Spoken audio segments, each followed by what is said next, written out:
ಇಲಾಖೆಯ ಸಾಂಪ್ರದಾಯಿಕ motor kit ಬೆಂಗಾವಲಿನಲ್ಲಿ ಮುಖ್ಯ ಅತಿಥಿಗಳಾದ ಶ್ರೀ ಬಿ ದಯಾನಂದ IPS, ಮಾನ್ಯ ಪೊಲೀಸ್ ಆಯುಕ್ತರು ಇದೀಗ ವೇದಿಕೆಯತ್ತ ಆಗಮಿಸುತ್ತಿದ್ದಾರೆ. ಆಯೋಜಕ ವೃಂದದ ಹಿರಿಯ ಅಧಿಕಾರಿಗಳು ಮಾನ್ಯರನ್ನ ಅಲಂಕೃತ ವೇದಿಕೆಗೆ ಕರೆತರುತ್ತಿದ್ದಾರೆ.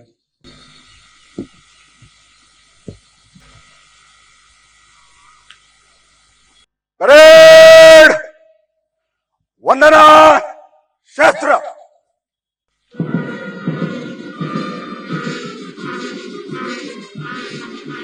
ಮಾನ್ಯರೇ, ಕವಾಯತಿನಲ್ಲಿ 2 ಪತ್ರಾಂಕಿತ ಅಧಿಕಾರಿಗಳು ಮತ್ತು ಇತರೆ 18 ಅಧಿಕಾರಿಗಳು ಹಾಗೂ 314 ಸಿಬ್ಬಂದಿ ಹಾಜರಿದ್ದು ಕವಾಯತು ತಮ್ಮ ಪರಿವೀಕ್ಷಣೆಗೆ ಸಿದ್ಧವಾಗಿದೆ.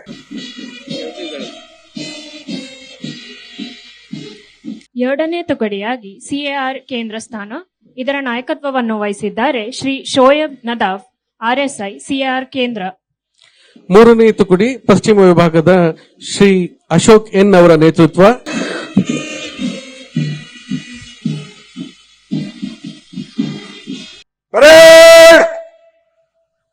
ಮೂರರಲ್ಲಿ ಮೂರರಂತೆ ಬಲಕ್ಕೆ ತಿರುಗಿ.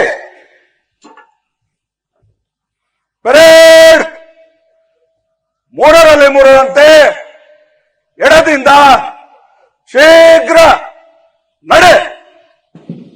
ಆಕರ್ಷಕ ಪಥಸಂಚಲನ ಇದೀಗ ಆರಂಭವಾಗಿದೆ. ವೇದಿಕೆಯ ಎಡಭಾಗಕ್ಕೆ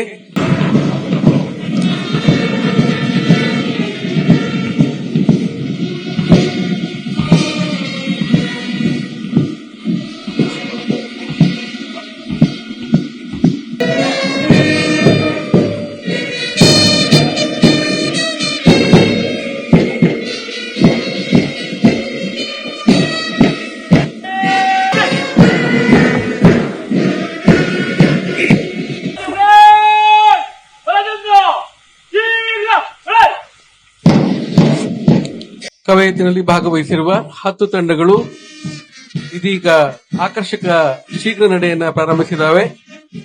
ಕವಾಯತಿನ ಮಂಚೂಣಿಯಲ್ಲಿ ಕವಾಯತಿನ ಪ್ರಧಾನ ದಂಡನಾಯಕರಾದ ಶ್ರೀ D ದೇವರಾಜು ಅವರನ್ನ ಅನುಸರಿಸುತ್ತಾ second in command Shri Venkatesh T ರವರು ಮೊದಲನೇ ತಂಡದೊಂದಿಗೆ ಮುಖ್ಯ ಅತಿಥಿಗಳಾದ ಮಾನ್ಯ ಪೊಲೀಸ್ ಆಯುಕ್ತರಿಗೆ ವಂದನೆಯನ್ನ ಸಲ್ಲಿಸಲು ವೇದಿಕೆಯತ್ತ ಶೀಘ್ರ ನಡಿಗೆಯಲ್ಲಿ ಬರುತ್ತಿದ್ದಾರೆ. ಒಂದನೇ ತುಕಡಿ CAR ಪಶ್ಚಿಮ ಘಟಕ, ಇದರ ನಾಯಕರು ಶ್ರೀಧರ್ ಚೌಹಾಣ್.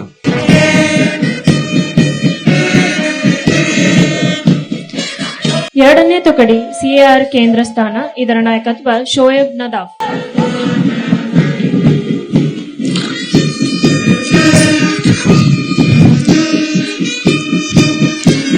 ಸ್ಪಂದನೆಯನ್ನು ನೀಡಿ 99 ಅಂಕಗಳನ್ನ ಗಳಿಸಿದ್ದಾರೆ. Lakshmi N BVG command centre 112 ಕರೆಗಳನ್ನ ಸ್ವೀಕರಿಸಿ ಅತ್ಯುತ್ತಮವಾಗಿ ಪ್ರತಿಸ್ಪಂದಿಸಿ 96 ಅಂಕಗಳನ್ನ ಗಳಿಸಿದ್ದಾರೆ. ಮೂರನೇದಾಗಿ ಸುನೀತಾ H 112 ಕರೆಗಳನ್ನ ಸ್ವೀಕರಿಸಿ ಒಟ್ಟು 96 ಅಂಕಗಳನ್ನ ಪಡ್ಕೊಂಡಿದ್ದಾರೆ. Shashikumar ASI Jalahalli Laggere bus stand ಬಳಿ ಅಪರಿಚಿತ ಮಹಿಳೆಯೊಬ್ಬಳು ಪ್ರಜ್ಞೆ ತಪ್ಪಿ ಬಿದ್ದಿದ್ದು ಹೊಯ್ಸಳ 119 ರವರ ತಕ್ಷಣ ಪ್ರತಿಸ್ಪಂದನೆ ನೀಡಿ ಚಿಕಿತ್ಸೆಯನ್ನ ಕೊಡಿಸಿ ಆಶ್ರಯ ಆಶ್ರಮಕ್ಕೆ ಬಿಟ್ಟು ಬಂದಿರುತ್ತಾರೆ. ಇವರಿಗೆ 5 ಸ್ಟಾರ್ ರೇಟಿಂಗ್ ದೊರೆತಿದೆ. ಶಶಿಕುಮಾರ್ ASI ಹಾಗೂ ಬಸವರಾಜ್ ತಲಗಡೆ. ಸಿದ್ದಪ್ಪ ASI JP ನಗರ ದೂರುದಾರರು ಕರೆ ಮಾಡಿ ಶಾಂತ ಎಂಬ 31 ವರ್ಷದ ಮಹಿಳೆ ಪಾರ್ಕ್ನಲ್ಲಿ ಇಲಿ ಪಾಷಾಣವನ್ನು ಕುಡಿದಿದ್ದು ಅವರನ್ನ ರಕ್ಷಿಸುವಲ್ಲಿ ಬಹಳಷ್ಟು ಶ್ರಮಿಸಿರುತ್ತಾರೆ ಮತ್ತು 5 ಸ್ಟಾರ್ ರೇಟಿಂಗ್ ಅನ್ನು ಪಡೆದಿರುತ್ತಾರೆ. ಜಗದೀಶ್ ಹಾಗೂ ಸಿದ್ದಪ್ಪ ಜಗದೀಶ್. ಬೋರಲಿಂಗಯ್ಯ ಪುಟ್ಟೇನಹಳ್ಳಿ ಪೊಲೀಸ್ ಠಾಣೆ ನಿಯಂತ್ರಣ ಕೊಡೆಯಿಂದ ದೂರನ್ನ ಸ್ವೀಕರಿಸಿ 3 ನಿಮಿಷದಲ್ಲಿಯೇ ಹೊಯ್ಸಳದಲ್ಲಿ ಸ್ಥಳಕ್ಕೆ ಭೇಟಿ ನೀಡಿ ಸಮಸ್ಯೆಯನ್ನ ಬಗೆಹರಿಸಿರುತ್ತಾರೆ ಹಾಗೂ ದೂರುದಾರರು ಕರೆ ಮಾಡಿ 5 ಸ್ಟಾರ್ ಚಿಕನ್ ಸೆಂಟರ್ ಬಳಿ 30 ವರ್ಷ ವಯಸ್ಸಿನ ಅಪರಿಚಿತ ವ್ಯಕ್ತಿಯೊಬ್ಬರು ಚಾಕುವಿನಿಂದ ಕತ್ತು ಕೊಯ್ದುಕೊಂಡಿದ್ದು ಹೊಯ್ಸಳ 143 ರಲ್ಲಿ ಕೂಡಲೇ ಸಂಕಲ್ಪ ಆಸ್ಪತ್ರೆಗೆ ಸೇರಿಸಿ ವಿಕ್ಟೋರಿಯಾ ಆಸ್ಪತ್ರೆಗೆ ಸೇರಿಸಿರುತ್ತಾರೆ. ಅರುಳ್ ಇಂದಾವ್ ವಿಕ್ಟೋರಿಯಾ ಆಸ್ಪತ್ರೆಯ ಪರಿಹಾರ ಕೌನ್ಸಿಲರ್ ಆಗಿದ್ದಾರೆ. ಶಿವಕುಮಾರ್ PI ಬೈಯಪ್ಪನಹಳ್ಳಿ ಸಾರ್ವಜನಿಕರಿಗೆ ಸೌಜನ್ಯದಿಂದ ಸ್ಪಂದಿಸಿ ಲೋಕಸ್ಪಂದನ QR ಕೋಡ್ ನಲ್ಲಿ ಅತ್ಯುತ್ತಮವಾದ ರೇಟಿಂಗ್ ಅನ್ನು ಪಡೆದಿದ್ದಾರೆ. ಲಾಲ್ ಸಾಬ್ HC 12216. ಅಜಿತ್ ಗಾವ್ಡೆ ಶಿವಾಜಿನಗರ ಈ ಬೀಟ್ ನಲ್ಲಿ 100% ಅನ್ನ ಮಾಡಿ ಮಾನ್ಯರ ಪ್ರಶಂಸನೆಗೆ ಪಾತ್ರರಾಗಿದ್ದಾರೆ. ರವಿಚಂದ್ರ PC 21886 ಶಿವಾಜಿನಗರ ಇವರು ಸಹಿತ 100% ಬೀಟ್ ಮಾಡಿ ಮಾನ್ಯರಿಂದ ಪ್ರಶಂಸನೆಯನ್ನು ಪಡೆತಾ ಇದ್ದಾರೆ. ಬ್ಯಾಡ್ರಹಳ್ಳಿ ಠಾಣೆಯ ಲೋಕೇಶ್ ಪಿಸಿ 12673 100% ಬೀಟ್ ಮಾಡಿದ್ದಾರೆ. ಕಸ್ತೂರಿ ಜೆಸಿ ಬ್ಯಾಡ್ರಹಳ್ಳಿ ಠಾಣೆ ಇವರು ಸಹಿತ 100% ಬೀಟ್ ಅನ್ನು ಮಾಡಿದ್ದಾರೆ.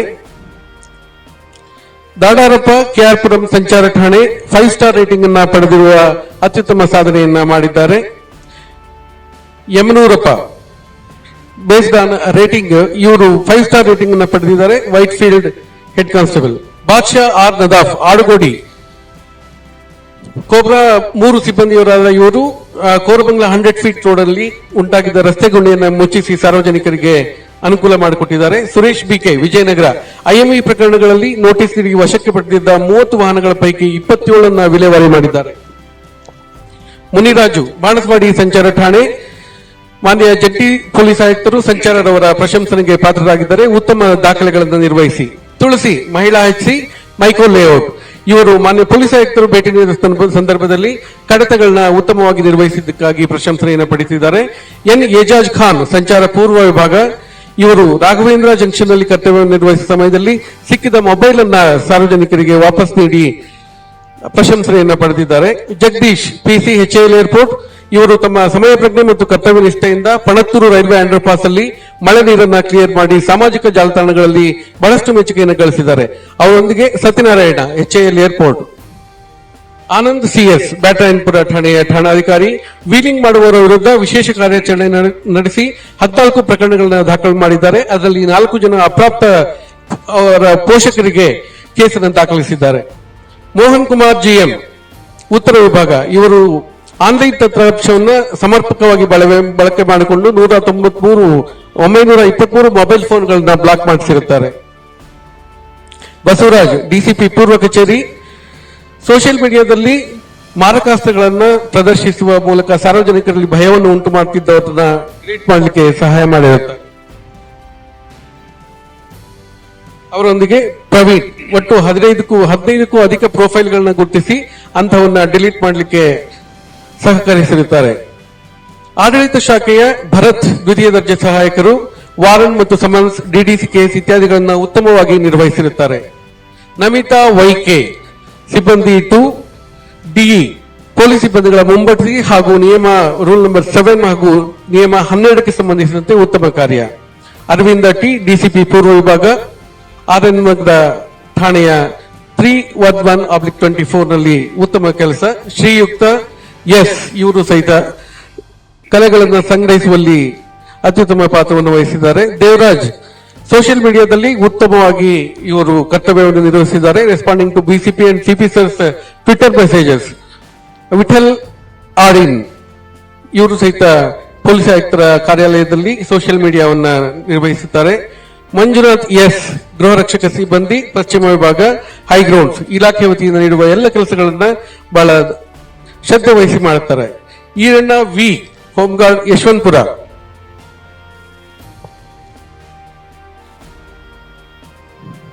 ನಂದಿನಿ ಎಸ್ ಹೋಮ್ಗಾರ್ಡ್ ಸಿಒಪಿ ಕಚೇರಿಯ ಸ್ವಾಗತಕಾರಣಿಯಾಗಿ ಉತ್ತಮ ಕಾರ್ಯವನ್ನು ನಿರ್ವಹಿಸಿದ್ದಕ್ಕಾಗಿ ಮಾನ್ಯರಿಂದ ಪ್ರಶಂಸನೆಯನ್ನು ಪಡ್ತಾ ಇದ್ದಾರೆ. ಅದಾದ ನಂತರ ಸರಸ್ವತಿ ಟಿ ಸಿಒಪಿ ಕಚೇರಿಯಲ್ಲಿ ಲಿಫ್ಟ್ ಆಪರೇಟರ್ ಆಗಿ ಉತ್ತಮವಾಗಿ ಕೆಲಸ ನಿರ್ವಹಿಸಿದ್ದಾರೆ. ನಿಯಂತ್ರಣ ಕೋಣೆಯ ಗುಣಶೇಖರ್ ಎಂ ಪಿಎಸ್ಐ ರವರು ಎಲೆಕ್ಟ್ರಿಕಲ್ ನಿರ್ವಹಣೆಯನ್ನ ಅತ್ಯುತ್ತಮವಾಗಿ ನಿರ್ವಹಿಸಿದ್ದಕ್ಕಾಗಿ ಮಾನ್ಯರಿಂದ ಪ್ರಶಂಸನಾ ಪತ್ರ.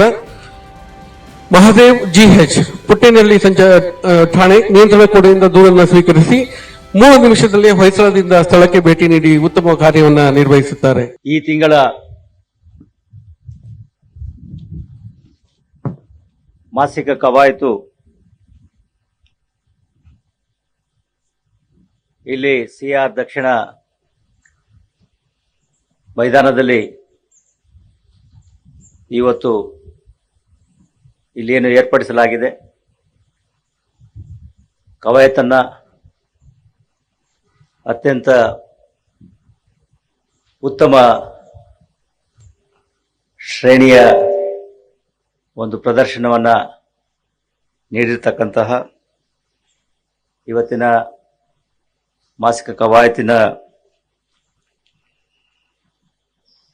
ದಂಡನಾಯಕರಾಗಿರ್ತಕ್ಕಂತಹ ಶ್ರೀಯುತ ದೇವರಾಜ್ರವರಿಗೆ ಹಾಗೂ ಕವಾಯತಿನಲ್ಲಿ ಭಾಗವಹಿಸಿರ್ತಕ್ಕಂತಹ ಎಲ್ಲ ಅಧಿಕಾರಿ ಮತ್ತು ಸಿಬ್ಬಂದಿ ಮಿತ್ರರಿಗೆ ಅಭಿನಂದನೆಗಳು ಹಾಗೂ ಶುಭಾಶಯಗಳು. ಇದು ಬೆಂಗಳೂರು ನಗರದ ಒಂದು ಕವಾಯತಿನ ಮಟ್ಟ ಏನಿದೆ ಅದನ್ನ ನಿರಂತರವಾಗಿ ತಾವೆಲ್ಲ ನಿರ್ವಹಿಸಿಕೊಂಡು ಬರ್ತಕ್ಕಂಥದರ ಒಂದು ಪ್ರತೀಕ ಆಗಿದೆ. ಎಲ್ಲ ಅಂಶಗಳಲ್ಲಿಯೂ ಕೂಡ ಕವಾಯತು ಉತ್ತಮವಾಗಿತ್ತು. ಅದರಲ್ಲಿಯೂ ಮುಖ್ಯವಾಗಿ ನಮ್ಮ ದೈನಂದಿನ ಕರ್ತವ್ಯಗಳ ಜೊತೆಯಲ್ಲಿಯೂ ಕೂಡ ಅದು ನಿತ್ಯ ನಾವು ನಿರ್ವಹಿಸ್ತಕ್ಕಂತಹ ಸಂಚಾರ ನಿರ್ವಹಣೆಯ ಕರ್ತವ್ಯಗಳಿರ್ಬೋದು, ಠಾಣೆಯಲ್ಲಿ ಮಾಡ್ತಕ್ಕಂತಹ ಬೇರೆ ಬೇರೆ ಕರ್ತವ್ಯಗಳಿರ್ಬೋದು, ರಾತ್ರಿ ಗಸ್ತು ಇರ್ಬೋದು, ಅದೆಲ್ಲದರ ಜೊತೆಯಲ್ಲಿಯೂ ಕೂಡ ತಾವು ಇಲ್ಲಿ ಈ ಕವಾಯತು ಒಂದು ಅಭ್ಯಾಸವನ್ನು ಮಾಡಿ ನಂತರದಲ್ಲಿ ಈ ಉತ್ತಮವಾದಂತಹ ಪ್ರದರ್ಶನವನ್ನು ತಾವೆಲ್ಲ ನೀಡಿದಿರಿ.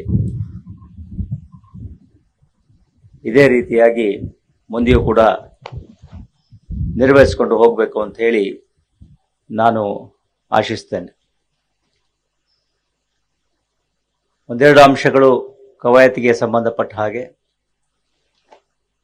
ಟರ್ನ್ಔಟ್ ಕೆಲವು ಸಿಬ್ಬಂದಿಗಳ ಒಂದು ಇದರಲ್ಲಿ ಸ್ವಲ್ಪ ಮಟ್ಟಿನ ಸುಧಾರಣೆಗೆ ಅವಶ್ಯಕತೆ ಇದೆ. ನೀವು ಧರಿಸ್ತಕ್ಕಂತಹ ಸಮವಸ್ತ್ರ ಅದು ನಿಮ್ಮ ಒಂದು ಆತ್ಮಗೌರವವನ್ನು ತೋರಿಸ್ತಕ್ಕಂತಹ ಒಂದು ಲಾಂಛನ. ಹೀಗಾಗಿ ಶುಭ್ರವಾದಂತಹ ಸಮವಸ್ತ್ರ, ಸರಿಯಾಗಿ ಇಸ್ತ್ರಿ ಮಾಡಿ ಹಾಕಿಕೊಂಡಿರ್ತಕ್ಕಂಥದ್ದು ಮತ್ತು ಬೆಲ್ಟ್, ಶೂ ಎಲ್ಲ ಏನು ವಿವಿಧವು ಸರಿಯಾದ ಕ್ರಮದಲ್ಲಿ ಸರಿಯಾದ ರೀತಿಯಲ್ಲಿ ಇರಬೇಕಾಗ್ತದೆ. ಅದ್ರ ಬಗ್ಗೆ ಗಮನ ಹರಿಸಬೇಕಾಗ್ತದೆ. ಇನ್ನು ಎರಡನೇದಾಗಿ ನಾವು ಪರೇಡ್ನ ದಂಡನಾಯಕರೇನಿದ್ದಾರೆ ಪ್ರತಿ ತಿಂಗಳು ಬರುವ ಡಿಸಿಪಿ ಮಟ್ಟದ ಅಧಿಕಾರಿಗಳು ನಿರ್ವಹಿಸ್ತಾ ಇದ್ದಾರೆ. ಇದು ಒಂದು ಉತ್ತಮವಾಗಿರ್ತಕ್ಕಂತಹ ಅಂಶ. ಅದೇ ರೀತಿಯಾಗಿ ಈವನ್ ಪ್ಲಟೂನ್ ಕಮಾಂಡರ್ಗಳಿರ್ಬೋದು, ಸಿಬ್ಬಂದಿಗಳಿರ್ಬೋದು, ಅವರು ಕೂಡ ನಿಯತವಾಗಿ ರೊಟೇಟ್ ಆಗ್ತಾ ಇರಬೇಕು. ಪರೇಡ್ ಅಂದರೆ ಕೇವಲ ಕೆಲವೇ ಸಿಬ್ಬಂದಿಗಳು ಅಥವಾ ಅಧಿಕಾರಿಗಳು ಇಲ್ಲಿ ಬಂದು ಮಾಡ್ತಕ್ಕಂತಹ ಒಂದು ಸ್ವಭಾವ ಅಥವಾ ಕರ್ತವ್ಯ ಅಥವಾ ಪ್ರವೃತ್ತಿ ಆಗ್ಕೊಡುದು. ಎಲ್ಲರೂ ಕೂಡ ಎಲ್ಲರ ಒಂದು ಪರೇಡ್ ಗುಣಮಟ್ಟ, ಪರೇಡ್ನ ಒಂದು ಮಾಹಿತಿ ಎಲ್ಲರಿಗೂ ಕೂಡ ಸಮಾನವಾಗಿರಬೇಕಾಗ್ತದೆ. ಅನೇಕ ಸಂದರ್ಭಗಳಲ್ಲಿ ಈಗಾಗಲೇ ನಾನು ಹೇಳಿದ್ದೇನೆ, ಪೊಲೀಸ್ ಠಾಣೆಗಳಲ್ಲಿ ನಮ್ಮ ಇನ್ಸ್ಪೆಕ್ಟರ್ ದರ್ಜೆಯ ಅಧಿಕಾರಿಗಳಿಗೇನೆ, ಠಾಣಾಧಿಕಾರಿಗಳಿಗೆ ಪರೇಡ್ ಕಮಾಂಡ್ಗಳಾಗಲಿ ಅಥವಾ ಪರೇಡ್ನ ಒಂದು ಡ್ರಿಲ್ ಸೀಕ್ವೆನ್ಸ್ ಏನಿದೆ ಅದು ಮರ್ತು ಹೋಗಿದೆ ಅಂತ ಕಾಣ್ತದೆ. ಹೀಗಾಗಿ ನಿಯತವಾಗಿ ಬೆಂಗಳೂರು ನಗರದಲ್ಲಿ ನಾವು ಪ್ರತಿ ಶುಕ್ರವಾರ ಪರೇಡ್ಗಳು ಕಡ್ಡಾಯವಾಗಿ ಆಗಬೇಕು ಅನ್ನೋದನ್ನ ಈಗಾಗಲೇ ಅನುಷ್ಠಾನಕ್ಕೆ ತಂದಿದ್ದೇವೆ. ಅದೇ ರೀತಿ ಪರೇಡ್ಗಳು ನಡೀತಾ ಇದ್ದಾವೆ. ಕೆಲವು ಕಡೆ ಎಲ್ಲಿ ಆ ದಿವಸ ಪರೇಡ್ ಮಾಡ್ಲಿಕ್ಕೆ ಆಗೋದಿಲ್ಲ, ಮಾರನೇ ದಿವಸ ಅಥವಾ ಭಾನುವಾರ ದಿವಸ ಕಡ್ಡಾಯವಾಗಿ ಪರೇಡ್ಗಳನ್ನು ಮಾಡಬೇಕಾಗ್ತದೆ. ಅದರಲ್ಲಿಯೇ ಕೆಲವರು ಉಪವಿಭಾಗದ ಮಟ್ಟದಲ್ಲಿಯೂ ಕೂಡ ಪರೇಡ್ಗಳನ್ನು ಆಯೋಜಿಸ್ತಾ ಇದ್ದಾರೆ, ಎಸಿಪಿಗಳು ಮುತುವರ್ಜಿ ವಹಿಸಿ. ಇದು ಕೂಡ ಸ್ವಾಗತಾರ್ಹ. ಒಂದು ಅಂಶ, ಡಿಸಿಪಿಗಳು ಈ ಪರೇಡ್ಗಳು ನಡೆಯುವಾಗ ಶುಕ್ರವಾರದಂದು ರ್ಯಾಂಡಮ್ ಆಗಿ ಸರ್ಪ್ರೈಸ್ ಆಗಿ ವಿಸಿಟ್ ಮಾಡಿದ್ರೆ ಇನ್ನೂ ಒಳ್ಳೆಯದಾಗ್ತದೆ. ಪರೇಡ್ಗಳ ಗುಣಮಟ್ಟವನ್ನು ಕೂಡ ನಾವು ಕಾಯ್ದುಕೊಳ್ಳುವಲ್ಲಿ ಅನುಕೂಲ ಆಗ್ತದೆ. ಜೊತೆಗೆ bonding between officers and staff ಅದು ಕೂಡ ಉತ್ತಮವಾಗ್ತದೆ. ಅದ್ರ ಬಗ್ಗೆ ಗಮನ ಹರಿಸಬೇಕು. ಇನ್ನು ಎರಡನೇದಾಗಿ ಈ ಕವಾಯತಿನ ಸಂದರ್ಭದಲ್ಲಿ ಹೇಳ ಬಯಸಬೇಕು ಅಂತ ಹೇಳಿದ್ರೆ, ಈಗಾಗಲೇ ಚುನಾವಣೆಗಳು ಮುಗಿದಿದ್ದಾವೆ. ಚುನಾವಣೆಯ ಕೋಡ್ ಆಫ್ ಕಂಡಕ್ಟ್ ಏನಿತ್ತು ಅದು ಕೂಡ ಮುಗಿದಿದೆ. ಜೊತೆಗೆ ಜೂನ್ ಜುಲೈ ತಿಂಗಳು ಬಂದಿರೋದ್ರಿಂದ ನಾವು ಈ ರಿಕ್ತ ಇರತಕ್ಕಂತಹ ಏನು ಹುದ್ದೆಗಳಿದ್ದಾವೆ ಅವುಗಳಿಗೆ ಈಗ ಪ್ರಮೋಷನ್ಗಳನ್ನ ಪದೋನ್ನತಿಯನ್ನ ನೀಡ್ತಾ ಇದ್ದಾವೆ. ASI to PSI, head constable to ASI, constable to head constable, ಈ 3 ಹಂತದಲ್ಲಿಯೂ ಕೂಡ ಪ್ರಮೋಷನ್ಗಳು ಈಗಾಗಲೇ ನಡೀತಾ ಇದ್ದಾವೆ. ಮತ್ತೆ ನಿಮಗೆಲ್ಲ ಗೊತ್ತಿರೋ ಹಾಗೆ ಈ ಪ್ರಮೋಷನ್ಗಳಿರ್ಬೋದು ಅಥವಾ ವರ್ಗಾವಣೆಗಳಿರ್ಬೋದು, ಈ ಪ್ರಮೋಷನ್ಗಳೆಲ್ಲ ಮುಗಿದ ನಂತರದಲ್ಲಿ ನಾವು ವರ್ಗಾವಣೆಯನ್ನ, ಅದರಲ್ಲಿಯೂ ಕೋರಿಕೆಯ ವರ್ಗಾವಣೆಗಳನ್ನ ನಾವು ತೆಗೆದುಕೊಳ್ತಾ ಇದ್ದೇವೆ. ಈ ಎಲ್ಲ ಅಂಶಗಳಲ್ಲಿ ನಿಮಗೆಲ್ಲ ಗೊತ್ತಿರೋ ಹಾಗೆ ಸಂಪೂರ್ಣವಾಗಿ ಪಾರದರ್ಶಕವಾಗಿ ಆಬ್ಜೆಕ್ಟಿವ್ ಆಗಿ ಮತ್ತು ಒಂದು ಏಕರೂಪತೆಯಲ್ಲಿ ಕೌನ್ಸಿಲಿಂಗ್ ಮುಖಾಂತರ ನಾವು ಈ ಒಂದು ವ್ಯವಸ್ಥೆಯನ್ನ ಮಾಡ್ತಾ ಇದ್ದೇವೆ. ಯಾರು ಯಾವ ಠಾಣೆಗೆ ಅಥವಾ ಯಾವ ಕಡೆಗೆ ಹೋಗಬೇಕು ಅನ್ನೋದನ್ನ ಆಯಾ ಸಿಬ್ಬಂದಿಗಳೇ ತೀರ್ಮಾನ ಮಾಡ್ತಕ್ಕಂಥದ್ದು. ಅಲ್ಲಿ ಏನು ವೇಕೆನ್ಸಿ ಪೊಸಿಷನ್ ಇರ್ತದೆ ಅದರ ಆಧಾರದ ಮೇಲೆ ಪ್ರಮೋಷನಲ್ಲಿರ್ಬೋದು ಅಥವಾ ವರ್ಗಾವಣೆಯಲ್ಲಿರ್ಬೋದು. ಇದನ್ನ ಹೊರತುಪಡಿಸಿ ಬೇರೆಯ ಮಾರ್ಗ ಇಲ್ಲ. ಯಾವುದೇ ರೀತಿಯಾದಂತಹ ಶಿಫಾರಸು ಅಥವಾ ವಸೂಲಿ ಅಥವಾ ಈ ಏನು ಎಕ್ಸ್ಟ್ರೇನಿಯಸ್ ಇನ್ಫ್ಲೂಯೆನ್ಸಸ್ ಇದೆ ಅದಕ್ಕೆ ಇಲ್ಲಿ ಅವಕಾಶ ಇಲ್ಲ. ಆದ್ರಿಂದ ಈಗಾಗಲೇ ಸಾಕಷ್ಟು ಸಂಖ್ಯೆಯಲ್ಲಿ ASI ಟು PSI ನ ಪ್ರಮೋಷನ್ ಮುಗಿದಿದೆ. ನಂತರ ಈಗ head constable to ASI promotion ಅನ್ನ ಮಾಡ್ತಾ ಇದ್ದಾರೆ. ಅದು ಕೂಡ ಕೌನ್ಸಿಲಿಂಗ್ ರೀತಿಯಲ್ಲಿ ನಡೀತಾ ಇದೆ. ನಾವು ಅದಕ್ಕೆ ಬೇಕಾದಾಗಿರ್ತಕ್ಕಂತಹ ಸೂಕ್ತ ತಂತ್ರಾಂಶವನ್ನ ಕೂಡ ಅಳವಡಿಸಿಕೊಂಡಿದ್ದೇವೆ. ಹೀಗಾಗಿ ಯಾವುದೇ ಸಿಬ್ಬಂದಿಗೆ ಅಥವಾ ಅಧಿಕಾರಿಗೆ ಯಾವುದೇ ಸಂಶಯ ಬೇಡ. ಯಾರಾದರೂ ಒಬ್ರು ಒಂದು ಕಡೆಗೆ ಹೋಗ್ತಾ ಇದ್ದಾರೆ ಅಂತ ಹೇಳಿದ್ರೆ ಅದು ಕೇವಲ ಕೌನ್ಸಿಲಿಂಗ್ ನಲ್ಲಿ ಆಗ್ತದೆ ಹೊರತಾಗಿ ಯಾರದೇ ಆದಂತಹ ಒಂದು ಶಿಫಾರಸಿನ ಅವಶ್ಯಕತೆ ಇಲ್ಲ ಅಥವಾ ಮಿಡ್ಲ್ಮನ್ಗಳ ಅವಶ್ಯಕತೆ ಇಲ್ಲ, ಏಜೆಂಟ್ಗಳ ಅವಶ್ಯಕತೆ ಇಲ್ಲ. ಆದ್ರಿಂದ ಈ ಹಿಂದೆಯೂ ಕೂಡ ನಾನು ಬಹಳ ಸಲ ಹೇಳಿದ್ದೇನೆ, ಅನಾವಶ್ಯಕವಾಗಿ ಇವರನ್ನ ನಂಬಿ ಅಥವಾ ಇವರಿಗೆ ಏನಾದರೂ ಸಲ್ಲಿಸ್ತಕ್ಕಂತಹ ಸಂಪ್ರದಾಯ ಏನಿದೆ ಅದಕ್ಕೆ ಆಮಿಷಕ್ಕೆ ಒಳಗಾಗಬೇಡಿ. ನೇರವಾಗಿ ಕೌನ್ಸಿಲಿಂಗ್ ನಲ್ಲಿ ಭಾಗವಹಿಸಿ ನಿಮ್ಮ ಕೋರಿಕೆ ಏನಿದೆ ಅದನ್ನ ತಿಳಿಸಿ. ಅದಾದ ನಂತರದಲ್ಲಿ ಅಲ್ಲಿಯ ವೇಕೆನ್ಸಿ ಪೊಸಿಷನ್ಗೆ ಅನುಗುಣವಾಗಿ ನೀವು ಎಲ್ಲಿಗೆ ಹೋಗಬೇಕು ಅನ್ನೋದನ್ನ ನೀವೇ ತೀರ್ಮಾನ ಮಾಡಿಕೊಳ್ಳಿ.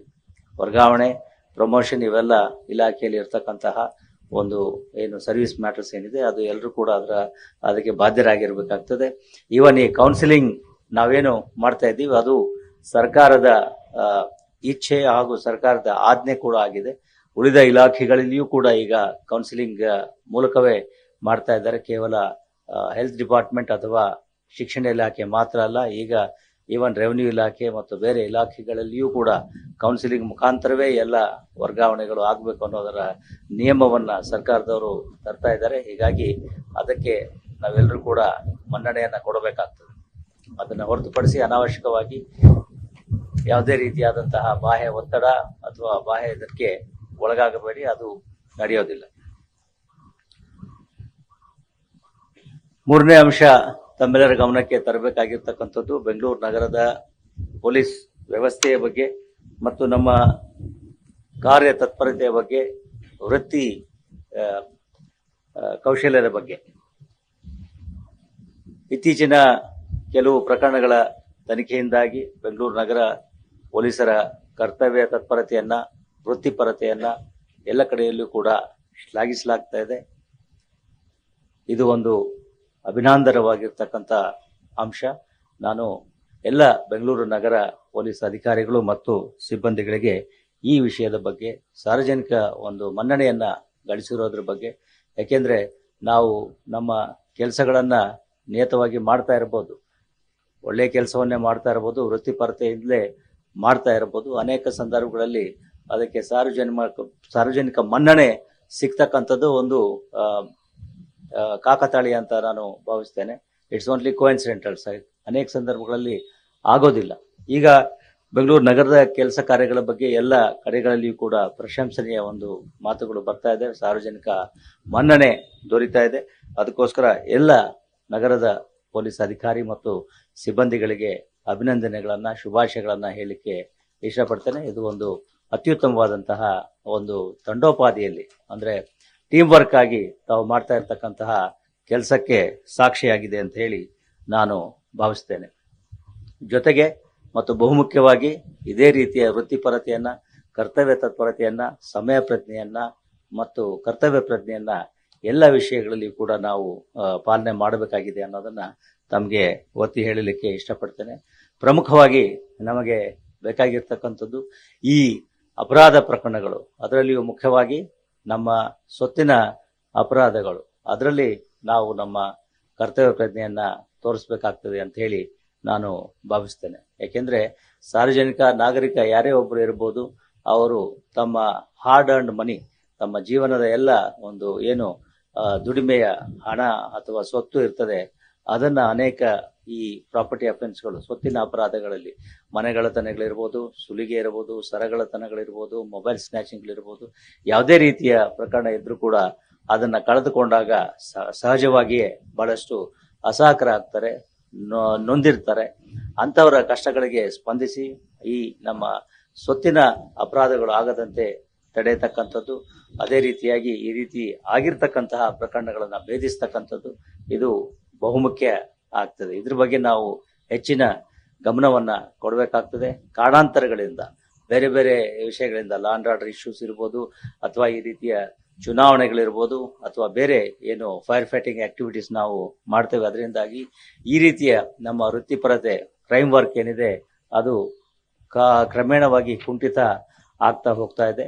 ಅದು ಆಗದ ರೀತಿಯಲ್ಲಿ ನಾವು ಸ್ವತ್ತಿನ ಅಪರಾಧಗಳು, ಈ ಮನೆಗಳತನಗಳು, ಪ್ರಮುಖವಾಗಿ ವಾಹನಗಳತನಗಳೇನಿದ್ದಾವೆ ಅವುಗಳನ್ನ ಪತ್ತೆ ಹಚ್ಚತಕ್ಕಂಥದ್ರ ಬಗ್ಗೆ ಹೆಚ್ಚಿನ ಗಮನವನ್ನ ಕೊಡಬೇಕಾಗ್ತದೆ. ಜೊತೆಗೆ ಸಾರ್ವಜನಿಕ ವಲಯಗಳಲ್ಲಿ ಆಗ್ತಕ್ಕಂತಹ ಸಣ್ಣ ಪುಟ್ಟ ಏನು ಕ್ರೈಮ್ಸ್ ಏನಿದಾವೆ, ಮೊಬೈಲ್ ಸ್ನ್ಯಾಚಿಂಗ್ ಇರ್ಬೋದು, ಚೈನ್ ಸ್ನ್ಯಾಚಿಂಗ್ ಇರ್ಬೋದು, ಕ್ಯಾಶ್ ಸ್ನ್ಯಾಚಿಂಗ್ ಇರ್ಬೋದು, ಬ್ಯಾಗ್ ಸ್ನ್ಯಾಚಿಂಗ್ ಇರ್ಬೋದು, ಸುಲಿಗೆ, ಈ ರೀತಿಯ ಪ್ರಕರಣಗಳೇನಿದ್ದಾವೆ ಅವುಗಳನ್ನ ತ್ವರಿತವಾಗಿ ಸ್ಪಂದಿಸ್ತಕ್ಕಂಥದ್ದು ಮತ್ತು ಈ ರೀತಿಯ ಇವನ್ ಸಣ್ಣ ಪುಟ್ಟ ಸ್ಮಾಲೆಸ್ಟ್ ಆಫ್ ದ ಕ್ರೈಮ್ ಯಾರು ಮಾಡ್ತಾರೆ ಅವರನ್ನ ಪತ್ತೆ ಹಚ್ಚತಕ್ಕಂಥದ್ದು ಮತ್ತು ಬಂಧಿಸ್ತಕ್ಕಂಥದ್ದು ಮಾಡಿದ್ರೆ ಮುಂದೆ ಅದೇ ವ್ಯಕ್ತಿಗಳು ಈ ದೊಡ್ಡ ಕ್ರಿಮಿನಲ್ಗಳಾಗಿ ಹೊರಹೊಮ್ಮತಕ್ಕಂಥದ್ದನ್ನ ನಾವು ತಪ್ಪಿಸಬೇಕಾಗ್ತದೆ.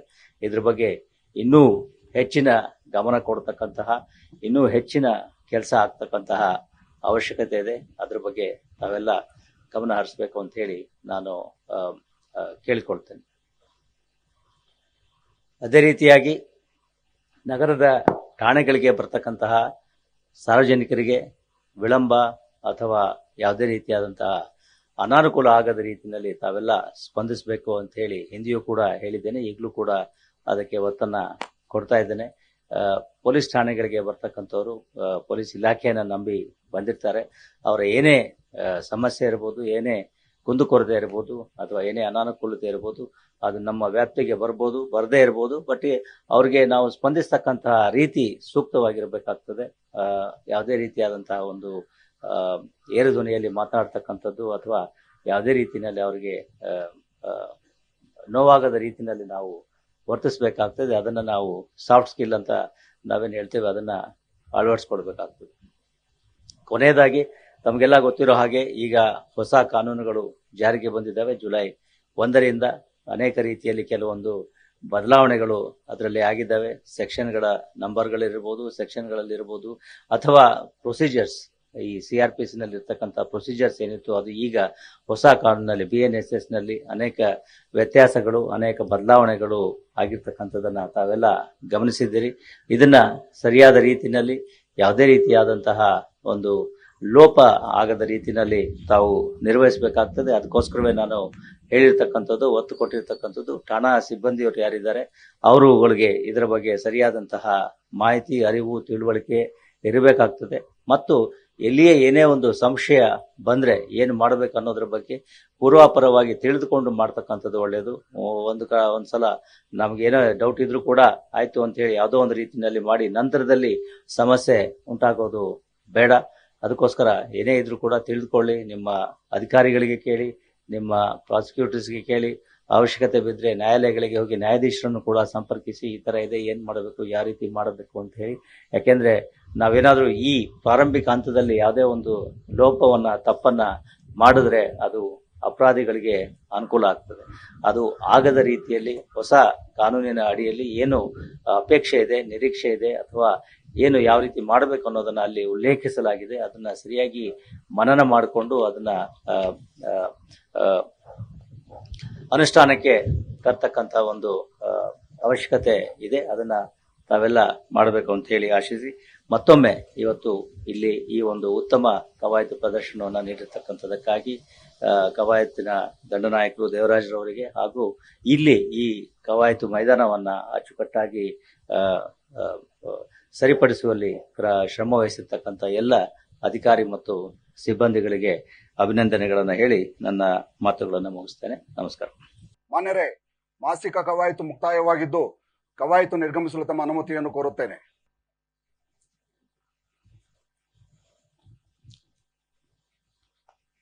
ಮಾನ್ಯ ಪೊಲೀಸ್ ಆಯುಕ್ತರು ಪರೇಡ್ನ ಪ್ರಧಾನ ದಂಡನಾಯಕರಿಗೆ ಪರೇಡ್ ಅನ್ನು ವಿಸರ್ಜಿಸಲು ಅನುಮತಿಯನ್ನು ನೀಡಿದ್ದಾರೆ. ಪರೇಡ್ ನಿಕಟ ಕ್ರಮ. ಪರೇಡ್ ಬಗಲು ಶಸ್ತ್ರ.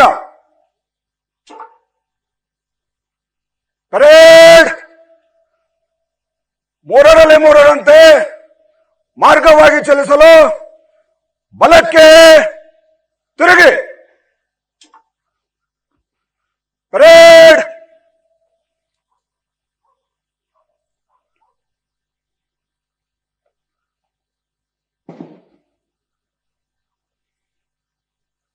ಪರೇಡ್ ಮೂರರಲ್ಲಿ ಮೂರರಂತೆ ಎಡದಿಂದ ಶೀಘ್ರ ನಡೆ. ಮಾನ್ಯ ಪೊಲೀಸ್ ಆಯುಕ್ತರ ಮಾಸಿಕ ಕವಾಯತು ಇದೀಗ ಈ ಪಥ ಸಂಚಲನದೊಂದಿಗೆ ಸಂಪನ್ನಗೊಳ್ಳಲಿದೆ. 1ನೇ ತುಕಡಿಯಾಗಿ ಸಿಎಆರ್ ಪಶ್ಚಿಮ, ಇದರ ನಾಯಕತ್ವ ಶ್ರೀಧರ್ ಚೌಹಾಣ್.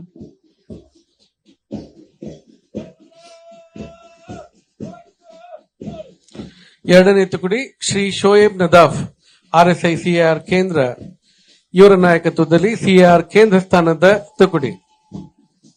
3ನೇ ತುಕಡಿಯಾಗಿ ಪಶ್ಚಿಮ ವಿಭಾಗ ಅಶೋಕ್ ಎನ್ ಇವರ ನಾಯಕತ್ವದಲ್ಲಿ.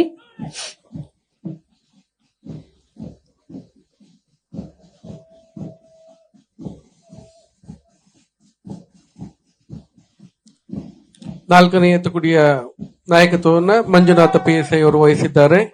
ಪೂರ್ವ ವಿಭಾಗದ ತುಕಡಿ ಮಾನ್ಯ ಪೊಲೀಸ್ ಆಯುಕ್ತರಿಗೆ ಗೌರವ ವಂದನೆಯನ್ನ ಸಲ್ಲಿಸಿ ನಿರ್ಗಮಿಸುತ್ತಿದೆ. 5ನೇ ತುಕಡಿಯಾಗಿ ಸಂಚಾರ ಪೂರ್ವ, ಇದರ ನಾಯಕತ್ವವನ್ನು ವಹಿಸಿದ್ದಾರೆ ಅಂಜನಪ್ಪ HM. ರೇಷನಲ್ ಸಿಪಿ ಈ ಸಾಹೇಬರು ಮಾನ್ಯ ಸಿಪಿ ಸಾಹೇಬರಿಗೆ ಸ್ಮರಣಿಕೆಯನ್ನು ನೀಡಬೇಕು. ರಮಣ್ ಗುಪ್ತಾ ಸಾಹೇಬರಿಗೆ ಸಿಆರ್ ವೆಸ್ಟ್ ನ ಡಿಸಿಪಿ ಗೋಪಾಲ್ ರೆಡ್ಡಿ ಅವರು ಸ್ಮರಣಿಕೆಯನ್ನು ನೀಡಲು ಕೋರ್ತೇವೆ.